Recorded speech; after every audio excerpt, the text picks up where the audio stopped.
หมอยสูงค่ะหมอยสูงพี่ๆน้องๆพบปันแห้งขาวใส่หมอหอมกกอกค่ะเมื่อในก็เป็นวันที่20เดือนธันที่5ปี2025ในตอนรายการเฮาค่ะตอนได้เดี๋ยวเนาะพี่ๆน้องๆเฮาค่ะมาถ่อมด้วยข่าวเงาที่มีอยู่2ตอนค่ะตอนที่1ในแม่แต้ๆค่ะเนาะเต็กใจให้ลูกยิ่งตัวเจ้าเก่าเฮ็ดแม่หมอกยาเนี่ยค่ะข่าวเงาที่โหนึงก็เป็นเงาลายเส้นตาสายทางที่ในเมืองใต้เนี่ยเนาะอ่อนตั้งเปิ้นได้แต่ก็เข้ามาถ่อมด้วยข่าวเงาโหในค่ะ แม่แต้ๆค่ะนะติ๊กใจให้ลูกยิ่งตัวเจ้าเก่าอายุ12ปี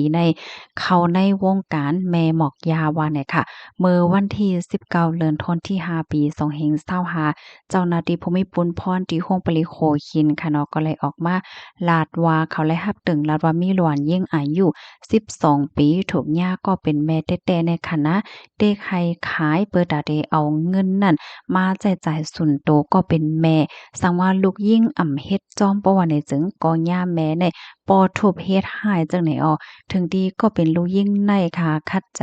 ย้อนกว่าอยู่จอมก็เป็นปออันมีไว้อยู่ดีเจดอนภูเก็ตก้อยก็ว่าแม่เขานั่นปันขว้างเฮ็ดจังไหนกับนายหลวนนั่นก็หลอกเงินว่าเตมาเตลัดแหนลองตั้งอันเลยเกิดขึ้นสังว่าปันก็อยู่จ้อมปอให้ไหนเนาะกำนั้นแม่เขาในก็จังยอมให้ลูกในติดต่อหาปอเหี่ยวก็กว่าอยู่จ้อมก็เป็นปอเฮ็ดไหนค่ะอ้อม เพราะว่าก็เป็นปอนและฮับโพลองเป็นเต้มันยาวเนี่ยก็อ่อนเอาตั้งลูกยิ่งเห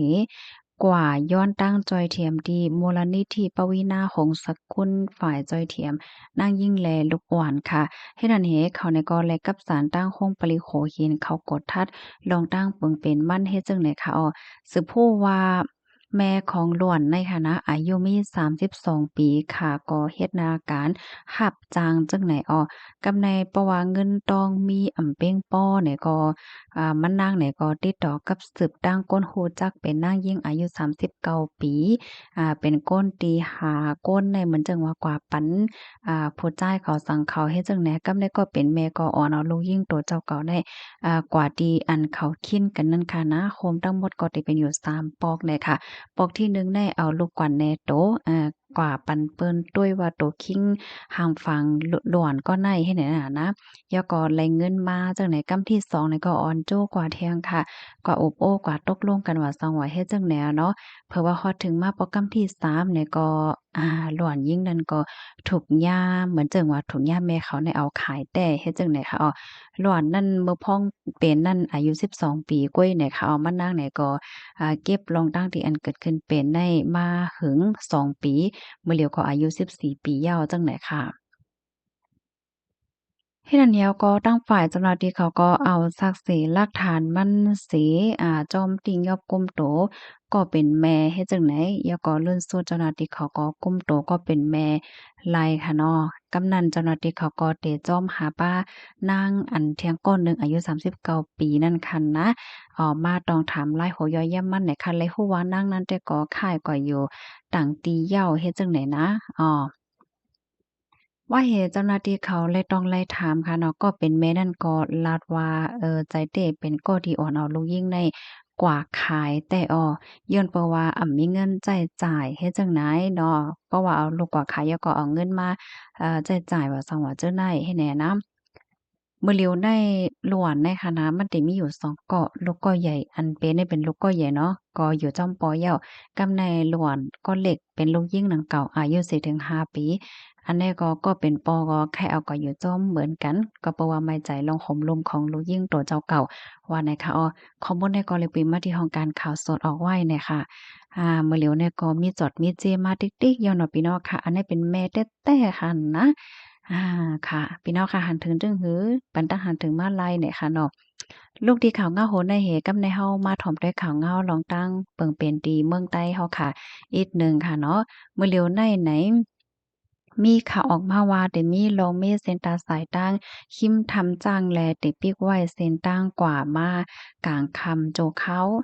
ป่นมาหลายวันในฝนมาหาใหญ่หาลงทับกันแลเฮ็ดให้ลอยก่นลงเหนือเส้นตั้งกาตนที่ลอยเหลี่ยมน้ำจางอันเป็นในเจเวงโหโป้งและปนตาเตแม่เส้นตั้งในแก่หมายลัก143ทับ5และตั้ง143ทับ6 ป่นทำจ้างกว่าหมอกสองลักนั่นไหนเตปิกเซนตั้งกว่ามาพ่องยามกลางคำโจข้าวตา15วันไหนคะเลยฮู้ว่าเตปิกอึดไว้เซนตั้งอันแต่วันที่20เดือนธันวาปี2525ต่อถึงวันที่3เดือนธันวาคมปี2025ยามกลางค่ำ10โมงต่อป้อฮอดถึงในเจ้า4โมงตากข้าวต้า15วันเมื่อวันที่18เดือนธันวาปี2025นั้นก็โครงการฝ่ายก่อสร้างโคและเส้นตั้งไลเปิ้นเผาไว้ว่าในข้าวยามอันเตปิกตา15วันนั้นเตขึ้นแม่เส้นตั้งแต่เอาล้านเข้าพักร้านข้าวผักโมมินตาหมายลัก138/4หิมวานหนองค้าต่อถึงร้านข้าวผักเมียยดนาหมายลัก14/3ที่หิมวานลอยโวตกที่นันเตมีอยู่6ลักเสียก็ภูมิปนพรเขาได้ออนกันขึ้นแม่เส้นตั้งตีนั้นพองยามกลางค่ำว่าจังไหน เจ้าก้าอันฮอดเซ็นตั้งจ้อมนั้นลาดว่าสั่งว่าตีแวกว่ามาจ้อมเซ็นตาสายตั้งจอกด้านไหนก็ตีนั้นซ้ำในกุ้งจันและเหย้าใกล้ๆมีก้าหลงก้าอ่อนมาปินเป็นเพกึ่งกลางและให้ไหลอ่อนกันฟังสติกว่ามาในค่ะค่ะอันนี้ก็ข้อมูลอ่าอันนี้ค่ะเลยเป็นมาที่ห้องการข่าวเงาหางเสียงใต้เต็มต่างไว้นะคะนี่ก็เป็นเงาลายเซ็นตาสายตั้งค่ะเนาะเปิ้นแต่มื้อในค่ะนะวันที่20เนี่ยเขาเป็นกลางค่ำก้อยค่ะพี่น้องเฮาเพราะว่ากว่าตอนกลางวันแต่ก็เล็บเต็มมีลองของคำสั่งหนังเก่าในเขานังคือพี่น้องค่ะซื้อออกตาออกตังนั่นบ่ได้เลยรับโฮในก็ใจกันสะเปิ้นแพ้แชร์กว่าเซกับในค่ะนะการออกเข้าตั้งในก็ลองแหย่ค่ะนะมองปองแน่เฮาค่ะลูกดีเว้งในกว่าดีเว้งใน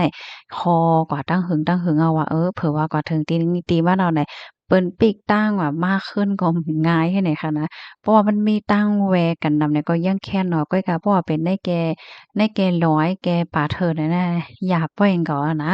เนาะกำนันแลสืบหมอกลาต่อๆกันเสกำขายินส้มเย็นนำค่ะออมอยสูงค่ะ